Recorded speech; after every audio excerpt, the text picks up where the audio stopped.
Welcome, everyone, to episode 3 of How to Buy a Football Club, an FCG webinar made for members by members.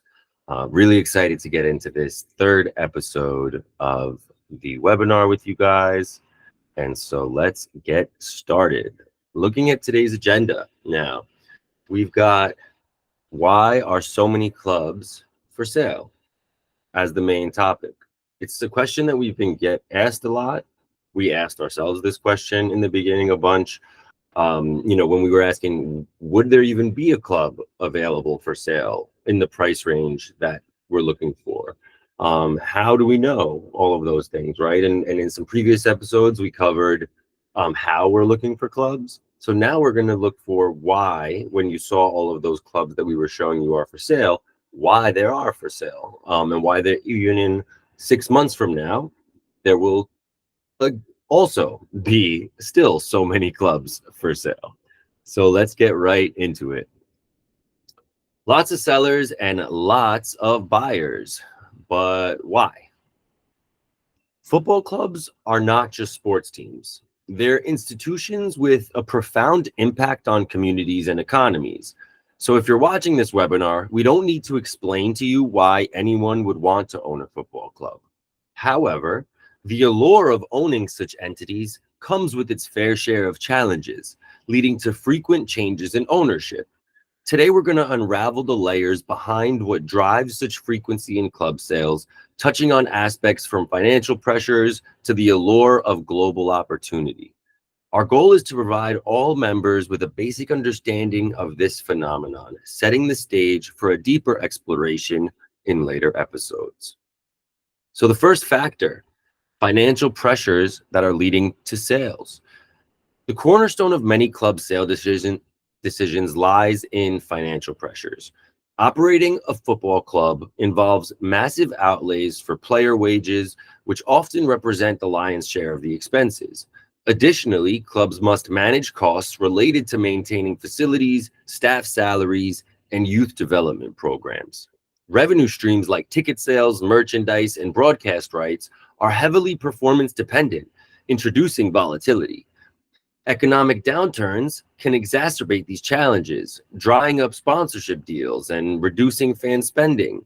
And so if ownership models are not based on return on investment and owners aren't prepared to perpetually inject capital into the club during a downturn, it often leads to a lack of investment and a road to listing the club for sale or even worse, bankruptcy, right? In simple terms, it's like if the investor is in it to make money and they're not seeing themselves make money, they stop investing in it, right? And so a great example, actually, of how fan ownership literally saved a club from ruin during a financial downturn is Portsmouth FC. In 2010, they entered administration due to severe difficulties financially. Then they got relegated from Premier League to Championship and then to League One. Entered administration again in 2012, facing a point deduction and further financial uncertainty. In 2013, fans came together to create the Pompey Supporters Trust and successfully acquired Portsmouth FC, making it the largest fan-owned football club in UK at that time. These fan owners focused on financial stability and community involvement, gradually improving the club's standing and health. They've achieved promotion from League Two as champions in 2016. And then in 2017, Michael Eisner's company came in and purchased the club, promising investment in sustainable growth and involvement of those supporters. And so this is a great story of how, still in 2024, Portsmouth FC has now seen a period of stability and gradual success. And now they're at the top of their table in League One with an eye on promotion. So this is an example of where fans came together and literally saved their clubs. That was their club that was on the brink of financial ruin. The quest for fresh investment. Now, growth and competition drive clubs to seek new investments, and it's often resulting in ownership changes. infrastructure projects like stadium upgrades or training facilities require substantial capital. Similarly, if you're entering the transfer market to strengthen the squad, it's a costly endeavor that's critical for competitive success. Clubs aiming to expand their global footprint also need additional investment to tap into new markets and enhance their brand value. So, this might mean bringing in a minority owner or utilizing loans and debt, or in some case, selling off a majority part of the club or a minority part of the club to fans by either going public or creating a membership model. For us at FCG, once we own a club, we may explore options to sell off a minority ownership to achieve this greater level of expansion. But it is critical to remember that we plan to own the majority stake of the club that we buy forever. No level of expansion will be sweet enough for us to give up the member-controlled model that is core to our mission. We want member owners, aka the fans who love the club the most, to control the direction of the club until the end of time, well beyond our lifetimes. Regulatory and competitive hurdles is another reason why clubs are always for sale. Clubs operate under the watchful eye of governing bodies, enforcing regulations like financial fair play, which is designed to ensure financial stability and fair competition. As we saw, there was a recent agreement in principle in the English Premier League to create a salary cap. So the implementation of these policies, questionable, of course, and smaller clubs, of course, are navigating these rules a little bit more precisely because they don't have the resources to fight them. While we see clubs like Manchester City sometimes breaking the rules and continuing to avoid persecution still. But the fight goes on, and there are always regulators and people trying to defend and fight for the smaller clubs and give a fighting chance, keeping clubs competitive. But that being said, there are owners who try to take shortcuts, right? There might be a billionaire who buys a lower league club and just wants to get them up to Premier League. And so they try to dance around the system and might find themselves with severe penalties or point deductions that can urge or force the owner to sell a club if it's something that then turns that owner into an unfit owner as well. They may force them to sell the club. So the battle for broadcast rights and sponsorships is also fierce. So with clubs needing to showcase their appeal to broadcasters and sponsors, if an investment firm has a goal for a media deal that helps their other investments, and then that falls through, their incentive to own and invest that club then declines. Furthermore, once at the higher level, securing spots in lucrative European competitions becomes vital for financial health, but it requires consistent high-level performance. So these pressures can lead clubs to seek financial relief or strategic advantage through partial sales. And so all of these regulatory and competitive hurdles become a major reason that clubs become for sale. Here's a great example. AC Milan. It was owned by Silvio Berlusconi for about 30 years until, well, the controversial Italian billionaire got himself into some trouble and was essentially forced to sell the club. So in 2017, AC Milan was sold to a Chinese consortium led by Li Yonghong, partially due to the financial and legal pressures that were on Berlusconi at the time and his need to comply with financial fair play regulations. So new owner, right? Now they'll be owned for another 30 years in theory, just like when they were owned by Berlusconi, right?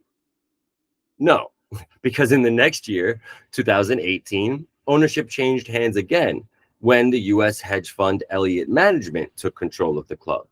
This happened because Li Yonghong failed to repay the debt that he owed to Elliott Management, which had provided him with the funds to buy the club in 2017. So as a result, Elliott Management enforced their collateral rights over the shares and took ownership of the club.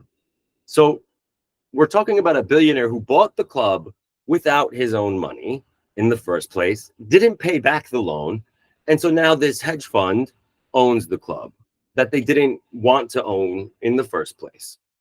But does that mean that they're going to own it for a long time? No, just a few years later, in 2022, Elliott sold a majority stake over to Redbird Capital, another investment firm. So they've had success in football. So clearly nothing could go wrong, right? You know, Redbird owns Liverpool. And so what could go wrong? They've proven they can be successful. Well, just last month in March 2024, AC Milan's president and his predecessor came under investigation for allegedly hiding the fact that Elliott management still maintained control of the club after the apparent sale to Redbird. Prosecutors are looking into the $1.3 billion deal that saw Redbird Capital Partners purchase the seven-time European champion, and they claim that Elliott still owns and controls the club. They believe the CEO and the former chief executive officer alleged to have not divulged certain information. So while Milan, the club itself, is not under persecution, this type of ownership drama is not the ideal scenario for ownership success. And since 2007, this all you heard in this story has happened since 2017 with one of the largest clubs in Italy and in the world.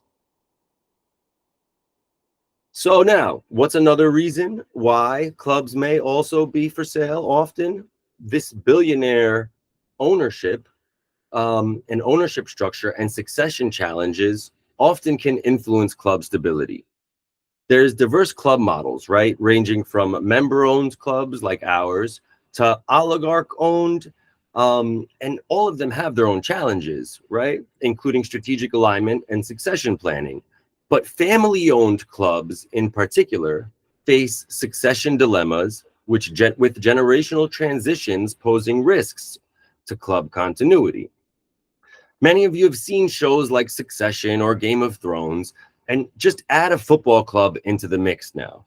Additionally, clashes in strategic vision among stakeholders can lead to considerations of ownership change as a means to realign the club's direction. So it doesn't have to just be a family that disagrees. Take a look at Angel City FC, as you see on the bottom right corner here. We've seen that the most valuable club in the NWSL may now be up for sale because the consortium of ultra wealthy owners and celebrities are having disagreements on the visions of the club. And ultimately, there's one lead shareholder that still has the full control. That's that guy on the right, the bottom right over there. And of course, he's smiling. But here's another great example that has actually a cool nod to a club that we love as well. So the Scottish football team Hearts of Millon and Hibernian, also known as Hearts and Hibs, are featured in the second season, actually, of HBO's Succession. In one episode, Roman Roy mistakenly buys Hearts as a gift for his father, Logan's 50th anniversary at Waystar, believing it to be Logan's favorite team. However, it's later revealed that the son had made a grave mistake, as Logan actually supports Hibernian, Hearts' crosstown rival. Now, we love this football and Hollywood crossover for many reasons, because we have some Hearts fans as members here at FCG. And it also highlights the immense opportunity to develop creative ways and bring revenue and attention to our club in real life. But of course, even Hollywood can touch upon and reflect upon the fact that these billionaires are buying football clubs without even knowing if they like them or not.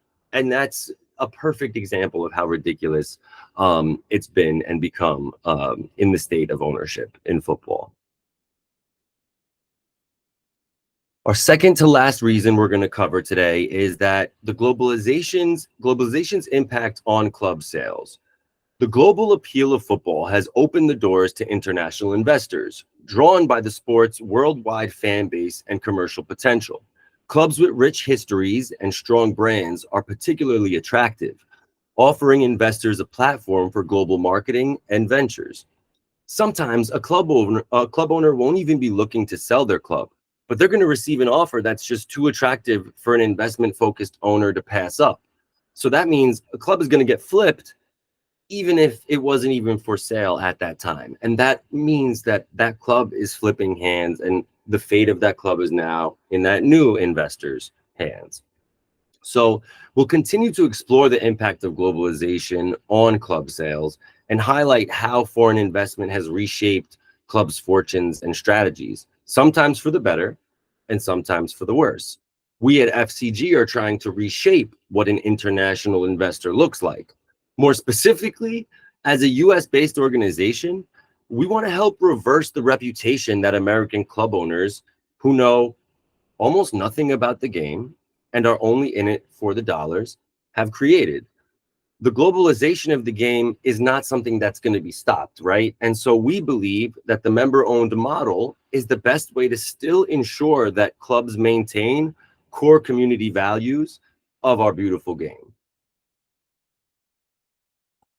The last reason that clubs are so often for sale is more so not even a reason. It's kind of looking ahead at the landscape of the future of sales and how what we're thinking is happening, right?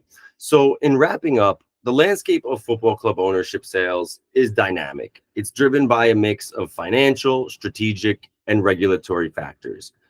As the sport continues to grow globally, these trends are likely to persist, with clubs navigating the delicate balance between tradition and the demands of modern football economics. So the future of club sales will undoubtedly be influenced by these ongoing developments in global sports management, financial regulations, and technological advances. Just like when players started flooding to Serie A as soon as they implemented the tax incentive for players, which helped Ronaldo end up going to Juventus. Any of these types of regulatory landscape changes could drastically change how many people are looking to buy and or sell a club in a given country. So that covers the high level reasons as to why there are always clubs for sale.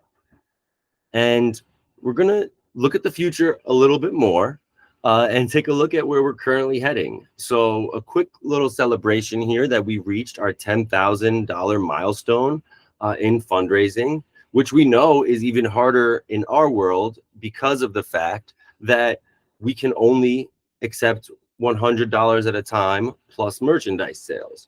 And so that's 96 visionary owners, as we like to say, have joined this early and got us to that 10,300 mark.